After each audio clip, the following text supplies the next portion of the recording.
আসসালামু আলাইকুম।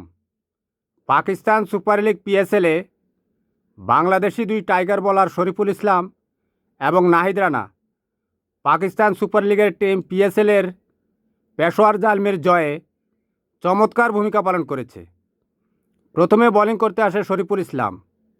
প্রথম ওভারের প্রথম বলেই অস্ট্রেলিয়ার কিংবদন্তি ব্যাটার মারকুটে ব্যাটসম্যান ডেভিড ওয়ার্নারকে 0 রানে আউট করে দেয়। গোল্ডেন ডাকে প্যাভিলিয়নের দিকে রওনা করে ডেভিড ওয়ার্নার। এরপরে নাহিদ রানা বোলিং করতে আসলে প্রথম ওভারে কোনো উইকেট পায়নি, কিন্তু দ্বিতীয় ওভারে 7 উইকেট তুলে নেয়। তৃতীয় ওভার নাহিদ রানা বোলিং করতে এসে প্রথমেই খুশদিল শাহকে আউট করে। পরে একই ওভারে অস্ট্রেলিয়ার অ্যাডাম জাম্পাকে বোল্ড আউট করে দিলে ওই ওভারে মেডেন উইকেট অর্থাৎ কোনো রান না দিয়েই 2 উইকেট সংগ্রহ করে।